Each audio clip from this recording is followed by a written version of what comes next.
So I don't want to delay our keynote speakers, and what the faculty members who are in support of them do is we're going to give each of them a book and ask them to come up here and state their name and their home state as they walk past.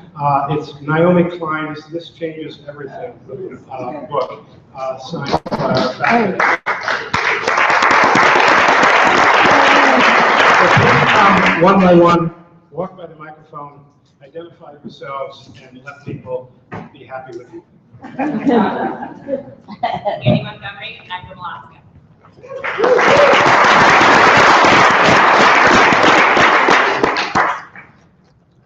Hi, my name is Elwha Dam, and I'm from Portland, Oregon.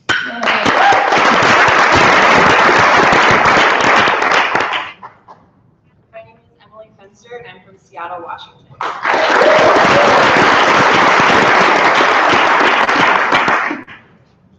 Hi, I'm Emily Kucharizadeh, and I'm from the great state of Oregon.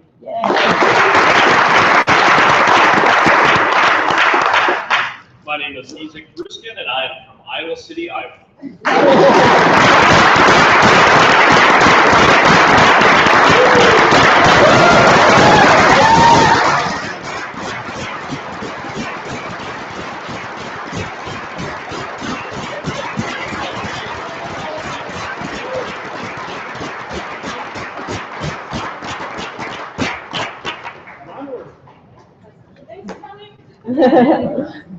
Thanks for inviting us.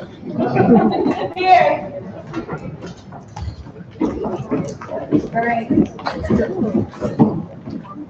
Okay, good afternoon. Our first keynote Saturday afternoon is going to be Mark Titus. He's the producer and director of the film The Breach. He's going to be screening this afternoon at 4 in room 110. We should all see it. So without further ado, Mark.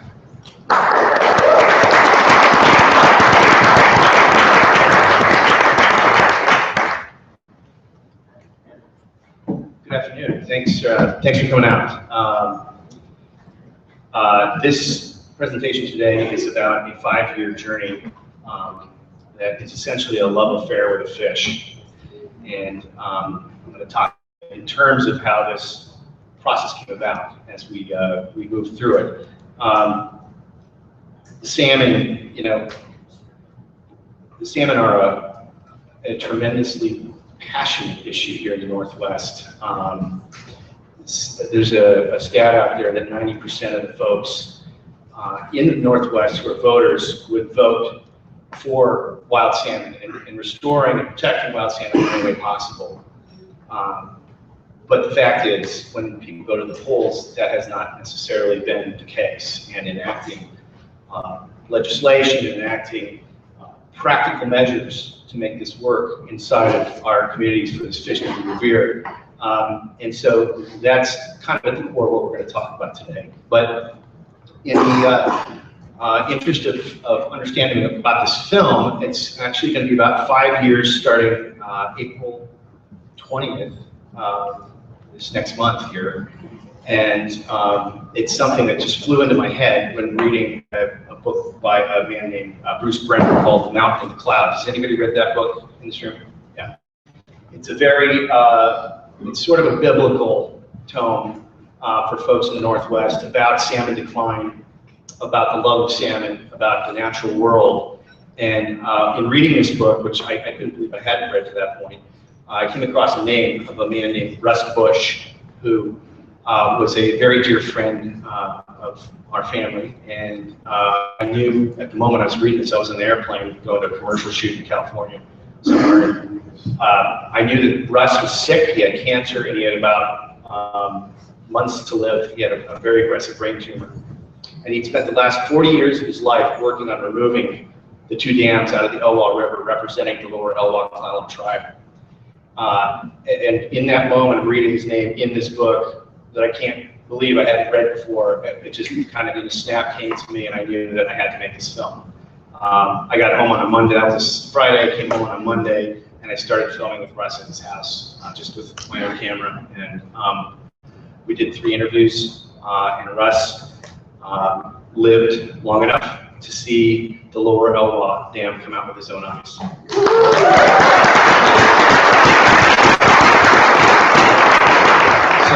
that was the beginning of this, and it became then something much bigger. It became, again, as I said, pretty much a love story for salmon. But today we're going to go ahead and start at the beginning and talk about, the arc of wild salmon, and we'll see how the title of the film comes into play here soon enough. But can the breach be mended? As we move forward, we have to start back. And a couple of things. I'm going to introduce you to a guy named Ray Troll. Does anybody know who Ray Troll is? Ray is a hero of mine and now a good friend. And I bought my first piece of art when I was 19 years old, working in a Bristol Bay cannery at the Dillingham Museum there. It was Ray Troll's Midnight Run. And lo and behold, here 20 years later or so, Ray enthusiastically came on board with us. So you're going to see a lot of his art. In fact, you're going to see introduced to him in just a second here. But you're also going to be introduced to the voice of the central character of this film. I reluctantly played a role in this. My producer, Susan, who I think is here, or will be soon, encouraged me to be part of the voice of this film. But the omniscient voice inside of it is the female voice of the salmon. And we decided very concretely that it had to be something that was based in mythology and something that was based in history for salmon. And so we decided that we would base that on the Irish mythology of the Salmon of Wisdom. So moving in forward into that realm, we're going to watch a little spiel by Ray here in his own words about where we came from and our connection to salmon in the natural world.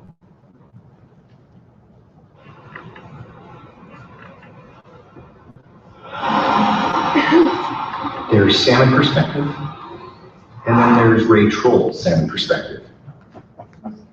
Ray Troll, for the uninitiated, brings the salmon art what Elwha's brought to rock and roll. And his perspective is, well, it's Ray, man. Here's a little mind-blowing thing for you. These are pectoral fins here. These are modified pectoral fins. We are from a clan of fish that left the water so many years ago, back in the Devonian. But basically, the animals with the backbones are variations on fish. We're the lone fin tribe, they're the red fin tribe. We should not separate ourselves. Ray.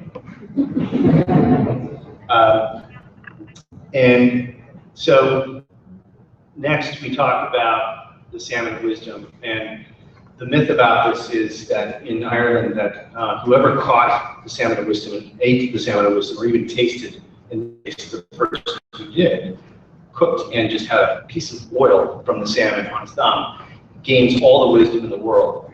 So our Salmon of Wisdom in this film speaks to the fisherman who's me, but essentially who's every one of us, about what we've done historically and what we may do still now and in the future. And that's how we move forward in terms of the omniscient side of the study.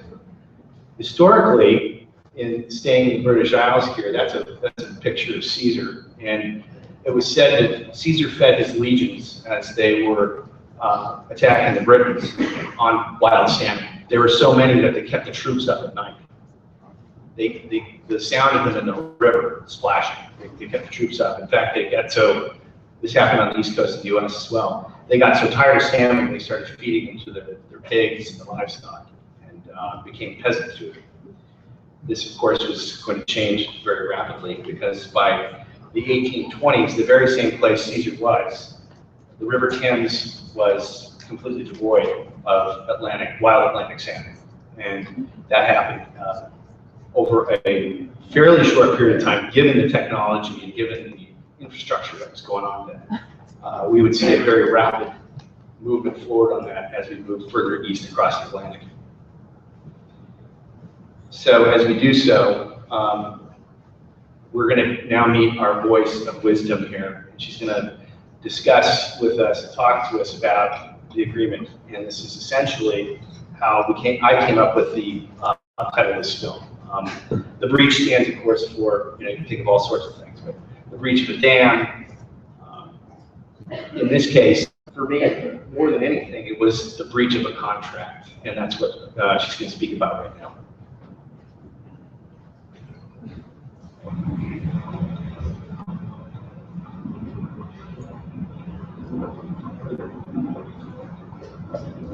Once we were so many we couldn't be counted.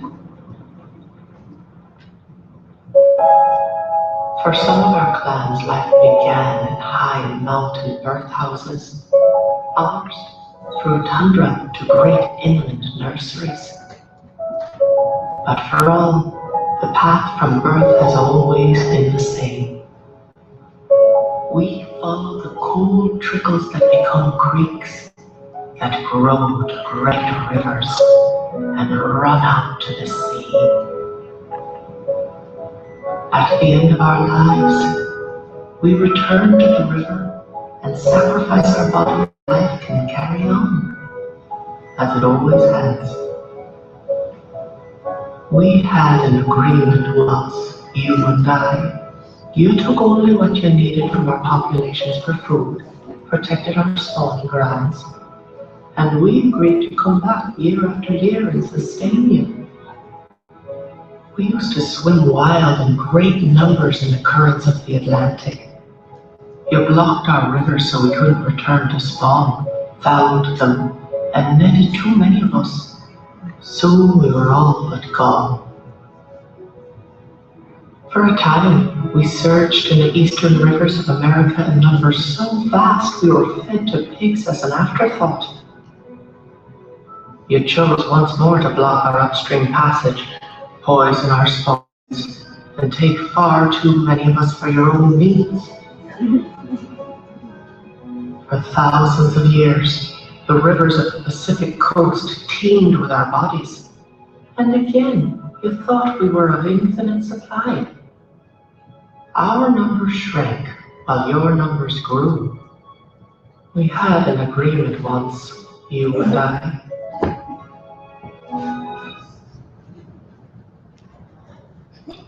Agreement. Thank you.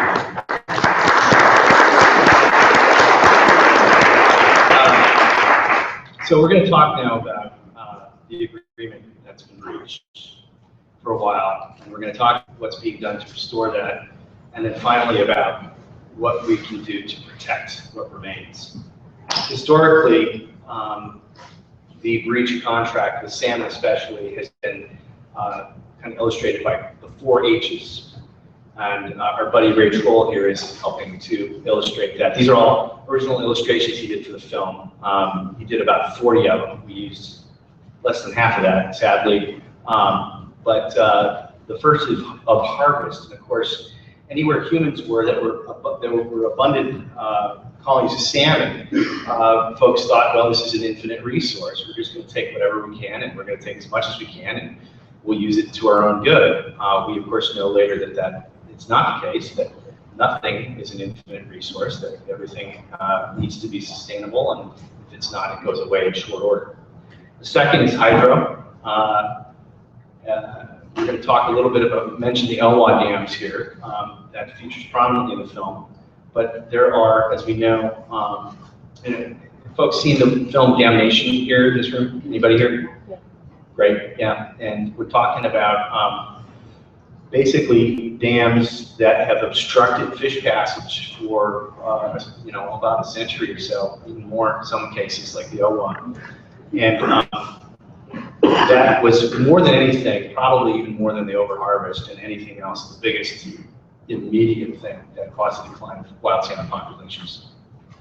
The next is habitat. Of course, got our little dude down here, thanks to Ray, who's like, help or something. And basically, it's rapacious tactics that were used over, the last 150 years to take out resources that kind of wiped out places where salmon make babies. And if salmon can't make babies anymore, there's a real problem for them moving forward. So this is, of course, another example of that, thanks to Ray. And The fourth is hatcheries. Now, that's not a hatchery worker there necessarily, and hatcheries, I gotta say, in the creationist film, this is absolutely the hardest part to tackle. It is the most contentious part about wild salmon and where we are today, because clearly hatcheries provide fish to catch, and they provide fish to eat where the fish would not be necessarily because of the other things that we've done to them. But we also know that hatcheries have do not create fish that are genetically equal to wild salmon, and in fact they have deleterious effects to wild salmon by the virtue of their existence. I'm also grouping in farmed salmon with this category as well. And basically what it all comes down to is the concept that we can continually rapaciously take and take and take from areas that are harming salmon habitat.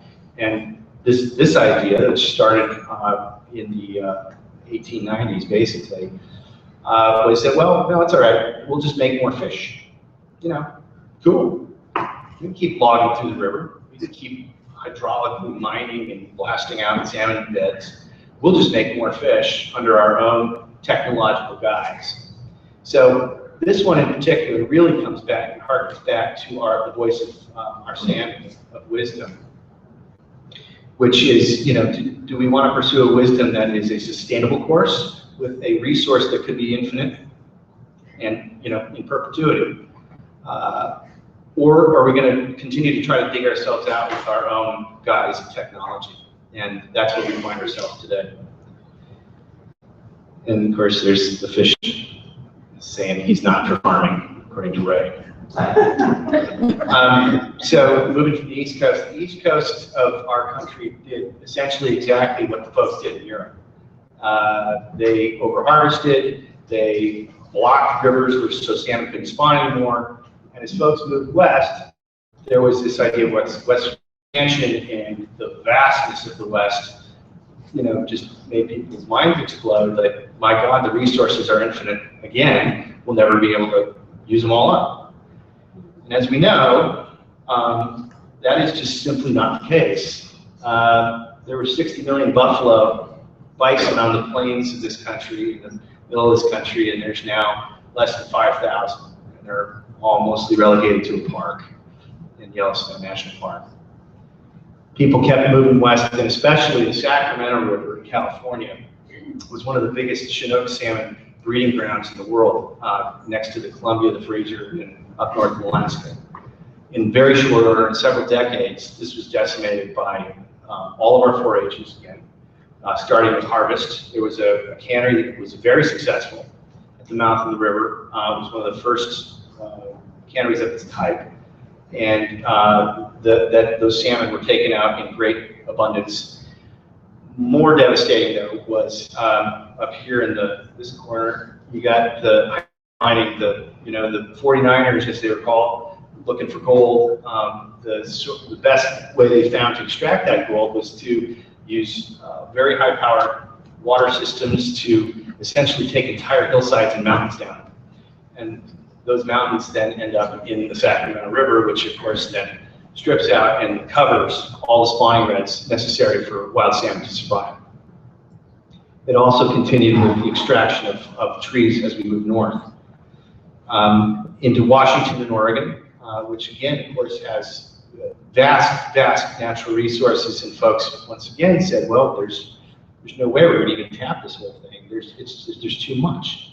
If you look here, this is a 100-pound king salmon that was taken out of the Elwha River pre-dam, or just at the time of the dam, as a matter of fact. The logging industry was made possible by hydro, so they all kind of worked in collusion with one another, especially on the Elwha. This was happening in many, many places. We featured the Elwha in the film, though, for one specific reason.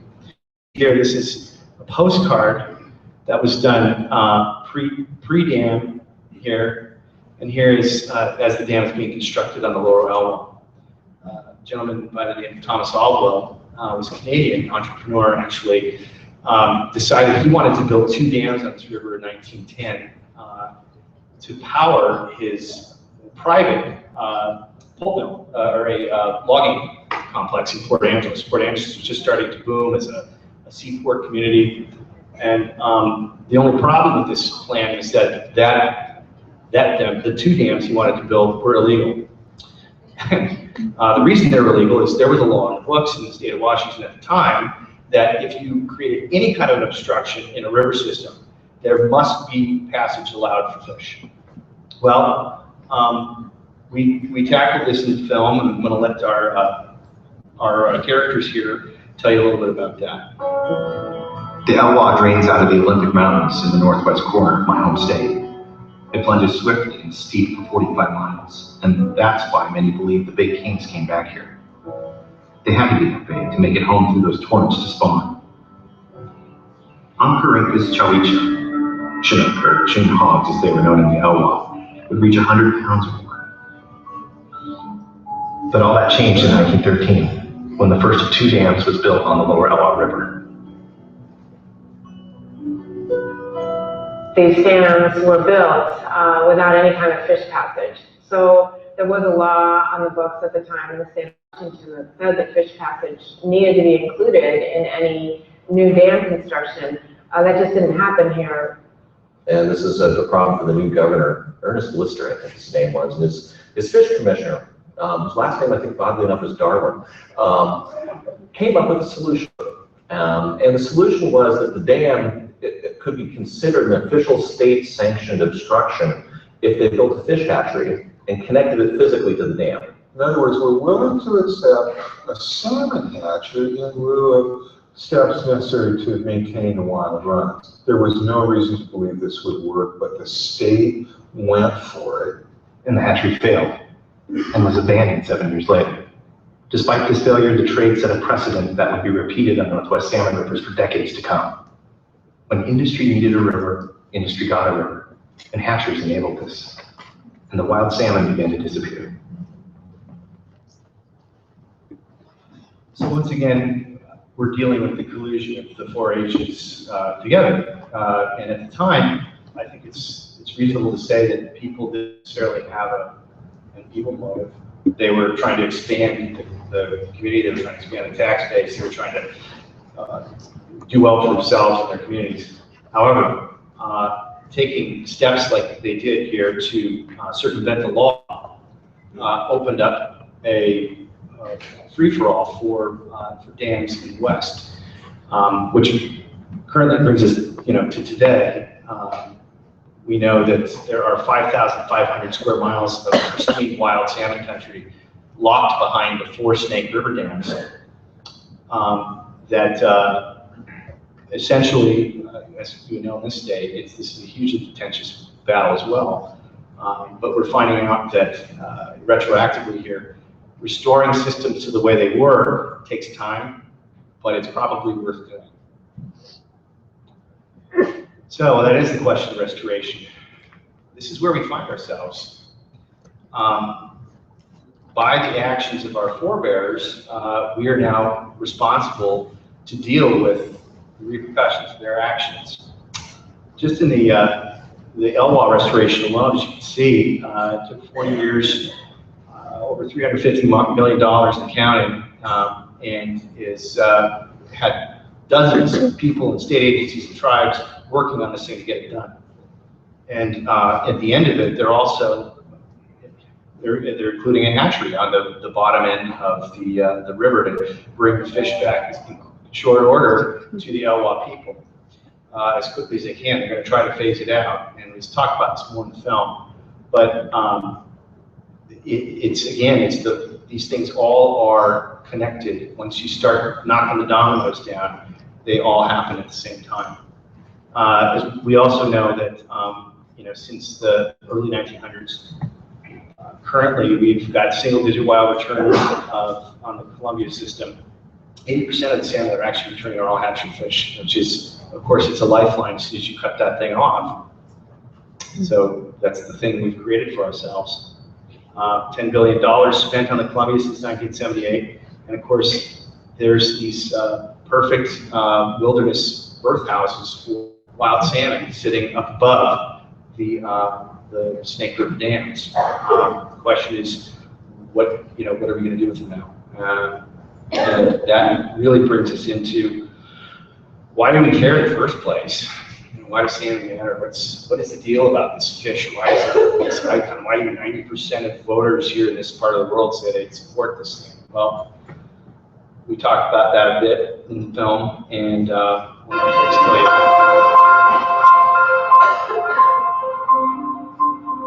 These fish are icons in the Pacific Northwest.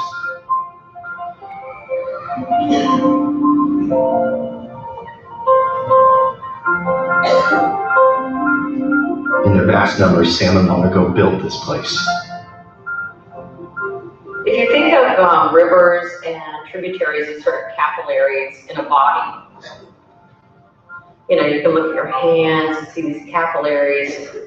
You think of salmon moving into all of those and distributing nutrients throughout that system. They basically feed the whole ecosystem.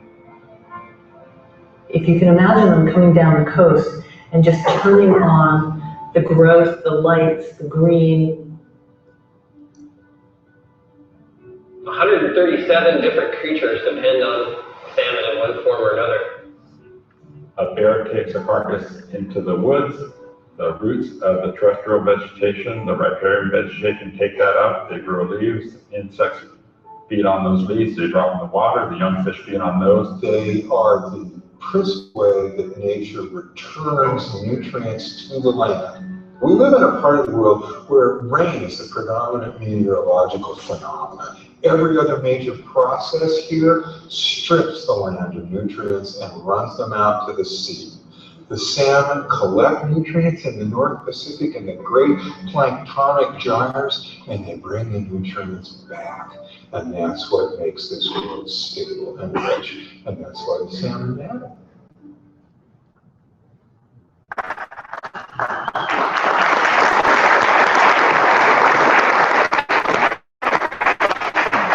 So where do we go from here? We're here in the lower 48. We know that we love this fish. We know they're icons. We know that they support every living thing. Systems that they return to when they come home to spawn. However, this is not looking super good for our naturalist friends here. According to a study done by Robert T. Lackey from Oregon State University, projecting what wild salmon should look like in the year 2100. Population in our corridor here between here up to Vancouver, BC, is supposed to increase 65 to 100 million by that time. Also bringing up the idea that we're currently, as a nation, consuming farm fish, thinking that we're doing the wild fish a favor, giving them a break. And that really has got to do with a lot of pretty good marketing by the farming and aquaculture industry. The reality, in my opinion, and what I've discovered during the process of making this film is that it's exactly the opposite. The more folks have an understanding of sustainable sources of wild seafood and keeping those things sustainable and demanding them as consumers, as we all know, this country only steps up with snappy immediacy when there is a dollar on the line, and we can do that together. And of course, our cities are only getting denser with more infrastructure, which has been problematic for salmon in many ways, most notably in straightening our rivers instead of letting them flow free and have the curves and necessary resting spots for salmon to come up and spawn. However, we've got some drivers here, of course, the human population, and again, the willingness or unwillingness to pass legislation. Salmon, they become a very popular, shiny topic with politicians, but when it comes down to the hardcore choices like, geez, should we continue building homes and businesses on river systems and straightening those rivers out? Those are desirable locations, of course, because they're close to water. But are we going to put our money where our mouth is?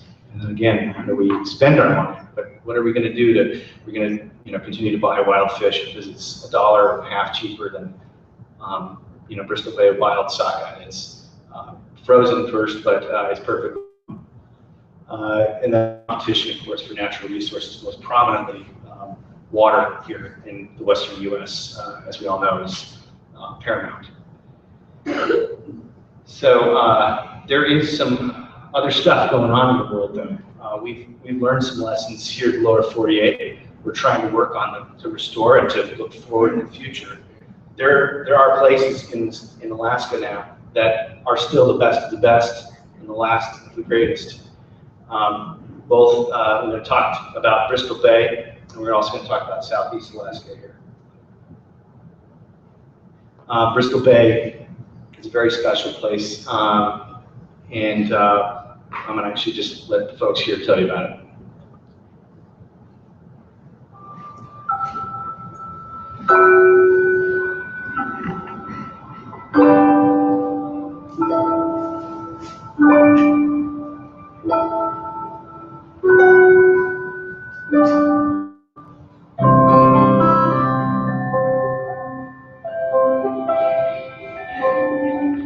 Oncorhynchus nurka, aka sockeye, are also called reds for their crimson spawning color.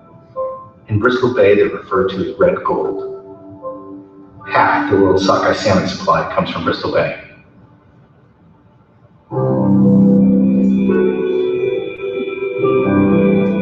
The two things sockeye salmon need in freshwater is they need lakes, and Bristol Bay has a lot of lakes, and spawning gravel. And this is essentially a giant sponge-like layer of gravel. Everywhere you go, you have this gravel that's been laid down by the glaciers. You couldn't design a better place to produce sockeye salmon.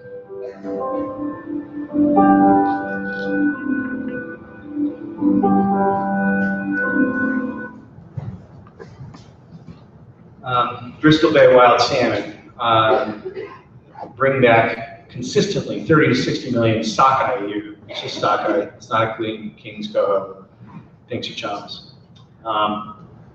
This year alone, we're expecting 45 million, projected by Alaska Department of Fisheries and the University of Washington, which has had folks up there on the ground for the last 65 years.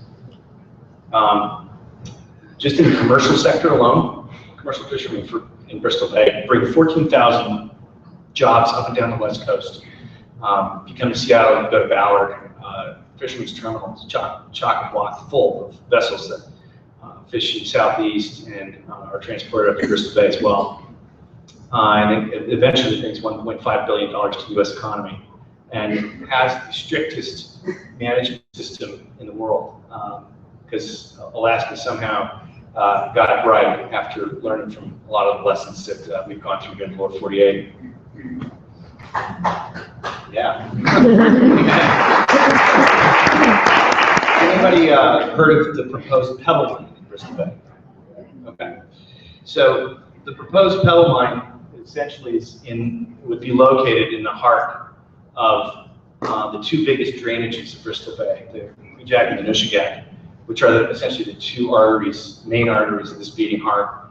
The salmon that are returning go up through these systems, and especially sockeye, because sockeye need to have a freshwater lake and a system for their juveniles to stay in for years before they head out to the sea. So that's Lake Iliamna right here. The mine would be right here. And essentially, when we're talking about this issue, it's obviously very political and it's very heated and there's a lot at stake. There's $500 billion of minerals in the ground in this study, projected. So the folks that want them obviously want them very badly and don't really want to walk away from that. But I think as a society, the bigger question is, what are we willing to trade? Are we willing to trade a system that we know is sustainable, that will continue to keep coming back year after year with incredible numbers because the place is perfect? Or are we willing to trade the chance that something could happen by extracting this vast resource from the ground? So what's going on there? The proposed Pebble Mine, first of all, most folks, I think that Pebble is the only thing going on up there. It's not the case. It's just furthest along. It's also the biggest, but there are 6 mining claims right now, and This harkens back to what was mentioned, that do we want to turn this area into a mining district? Because that's essentially what it would become. Obviously, if Pebble is successful, the other claims are going to want to get in there immediately and be successful as well. It's a huge ton, it's a huge amount of an ore body. It's 11 billion tons of low-grade sulfur copper. What that means is it's a lot of material, and a lot of it's got to be sorted out and stored in perpetuity. So you're getting a small amount of copper or gold or lithium. And the rest of the stuff has got to stay on site forever. So what that means is you're going to have the copper mine itself be 3 miles wide, 1,000 feet deep, and an earth and tailings dam. It's higher than the Empire State Building, which is kind of hard to get your brain around, but I got a little graph about that. I'll show you here in a second. In doing this, 94 miles of streams would be lost. That includes 22 straight solid miles of the best prime salmon spawning habitat, and 4,800 acres of wetlands. But that's actually not all there is to the story. You'd have to build another a brand new 86-mile transportation corridor out to the saltwater to get this material to the sea to ship it out. In order to do that, you have to build a huge deep water port facility there, a power generation plant out on the tundra, a wastewater treatment facility that would use 35 billion gallons of water annually, which is more than the city of Anchorage. And by the way, it's on a seismically active area.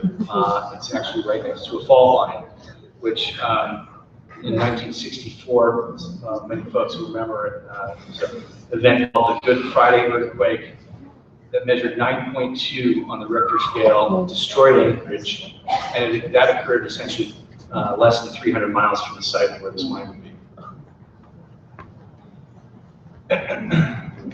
So this is kind of hard to see all this stuff up here. The point of what this is it's a timeline depicting what the investors and the operators of the mining prospect have been telling us for over a decade now, which is, we're going to give you a mine plan. We're going to file for permitting. We have to produce a mine plan. This has consistently been going on year after year, year upon year upon year, and it still is not. We haven't seen a single shred of a mine plan, which ironically is the single biggest objection that they have to what we're going to talk about next, which is an EPA watershed assessment, which was brought in to counter what folks are saying. They essentially said that, well, the EPA is unqualified to bring about any kind of assessment because there is no mine plan. But yeah. So the EPA was asked to assess this watershed in May of 2012 at the behest of 10 different native tribal organizations and several fisheries organizations that depend on Bristol Bay for their livelihood.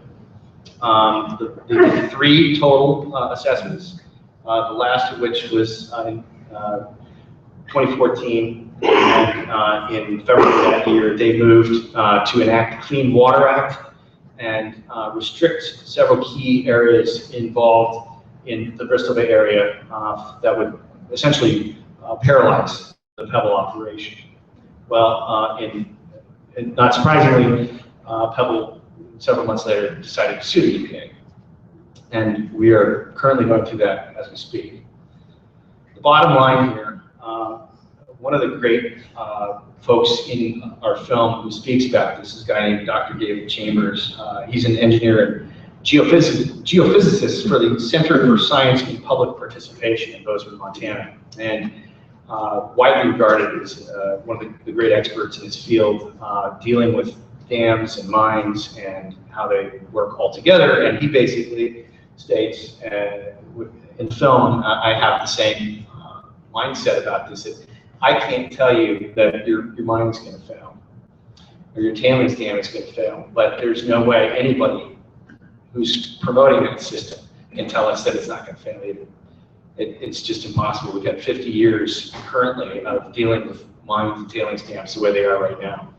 And what we know is that a lot of them have failed.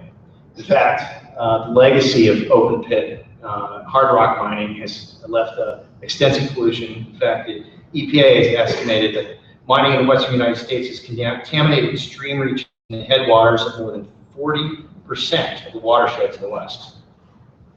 A review has determined that 76% of those mines exceed surface water or groundwater quality standards, and 85% of the mines located near surface water and fish breeding water, as a matter of fact, just like the Pebble's proximity to the Bristol Bay watershed. And as a matter of fact, once those things are abandoned, typically the mining companies go bankrupt and are file for bankruptcy and are no longer on the hook for cleaning up after themselves. So who gets to pay for that? The American taxpayer. As a matter of fact, the EPA is estimating that $20 million in cleanup costs for one dam and mine, the Formosa mine site here, is going to be paid by the taxpayer. Also, we've got 500,000 abandoned mines in 32 states across the country. The EPA also further estimates that cleaning up these abandoned sites could cost us, the taxpayer, $35 billion or more.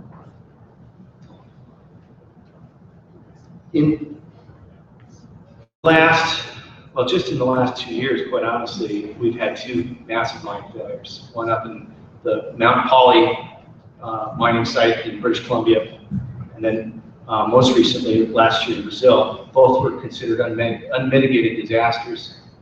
Before that, we talked about this in the film as well, the Octetti mine site in New Guinea. This is some imagery about what this looked like in BC. The mooring of the Mount Poly mine tailings dam failure. All of this effluent containing hard rock minerals and toxic material ended up in nearby Lake Poly, which then drained further down into very productive spawning habitat for wild salmon. And the BC government didn't do a whole lot about it. In fact, it's hard to find much about what's going on there. In fact, even more so, the folks that operate this particular mine, this particular system, are back at work as we speak. One thing that's really interesting about this is that mine and that tailings dam, if you look at this graph right here, would be about this size right here. If you look at the size and feet here, proposed Pebble Mine tailings dam would be about this size. Same guys that designed this one are designing this one. Oh. That's fact. So what do we do now? A lot of us really felt we had an opportunity in the current administration before they left. Felt like the Obama administration might be able to protect Bristol Bay in perpetuity. The fact is, the perception, the public perception is that this issue is all done, that the mine didn't win, and in fact they're going to go away, and that's absolutely not the case. The mine has actually won the current battle, because their lawsuits, they've got 3 major lawsuits, one of which is still pending, that is extending and drawing out this thing likely, more than likely, most of us believe that it's going to extend beyond this current administration into the next administration. So the fate of this area is still very much in question. Again, this is a $500 billion reserve that these folks are not going to just simply walk away from. Now, the EPA, for their part, Dennis McLaren, who's the head of EPA Region 10 here in the Northwest, absolutely stands by the science in the watershed assessments. 2 of the lawsuits from Pebble have been thrown out. They're essentially contending that the EPA was colluding with environmental groups And the most recent, yeah, the judge said, walk away from that. There is a last bit that's continuing, and that's about that the Pebble Partnership contends that the EPA violated the Freedom of Information Act. And that's probably not going to get heard or dealt with until after our current administration is out of office. Now, there's another thing, though, that's going on simultaneously that doesn't get a whole lot of coverage at all. Southeast Alaska, has anybody been in Southeast Alaska in this room? Oh man, great. So it is just truly one of the greatest, most beautiful places on earth. And I had the great privilege of being a fishing guide up here with, this is I think my Eugene, or just post Eugene days. It's just an incredible archipelago of islands that have a vast and totally sustainable wild salmon resource as well. It too is under threat right now by transboundary mining issues. Currently, there's at least 10 large-scale that are at various stages of development here. And one of which, the Unuk River right here, that happened to be the river system for over a decade when I guided all of the Chinook salmon that we fished for. We're all going after that system. Canadian company again, which is also in the case of Pebble Mine, are essentially developing these large-scale copper open pit hard rock mines as the name indicates, transboundary on the borders. But the system that if it failed would go directly into Alaskan river systems, like these three rivers here, which are major rivers. So that's a backwards one. We're going forwards.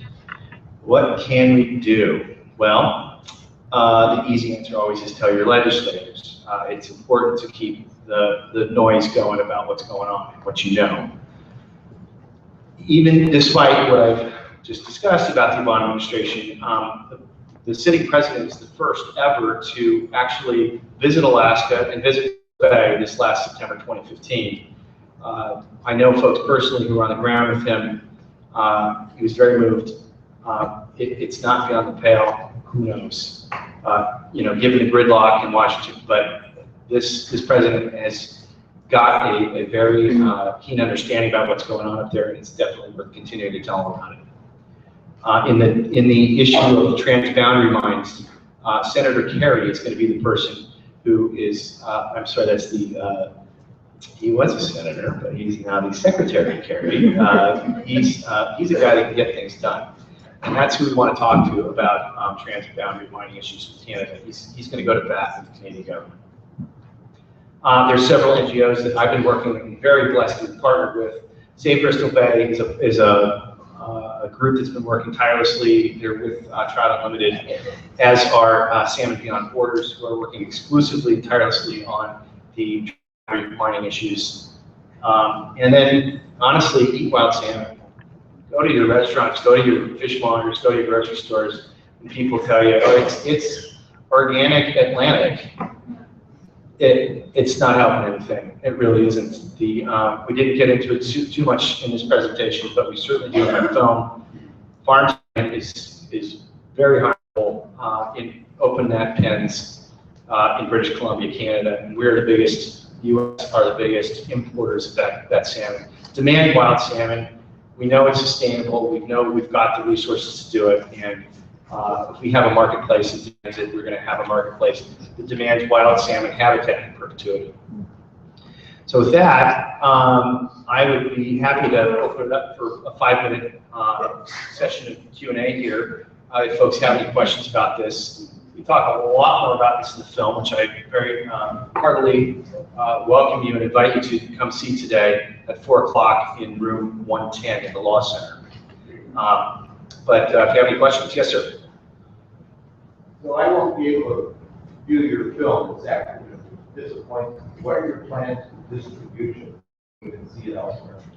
Excellent question. It's a simple answer too. We are in distribution now. We're on 6 VOD platforms and DVDs. You can simply go to our website, which is thebreachfilm.com. Yes, sir. Just a comment for the students. My name is Bill Rogers. I teach law at the University of Washington. And Russ Bush was in one of my first classes at the University of Washington. And the paper he did for me was whether the Elwha Dam is a public nuisance. It should be illegal. So laws have changed a little bit since then. But the conviction is right there. Russ is right on, and he devoted his life to that.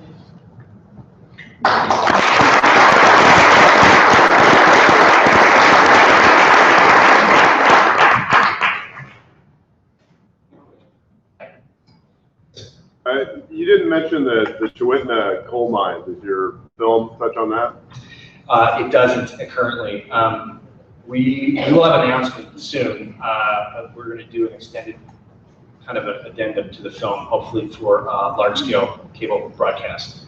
And we'd like to touch on that. The biggest problem with this entire process was just really trying to decide what we could include and couldn't put in 90 minutes. Thank you so very much for coming today.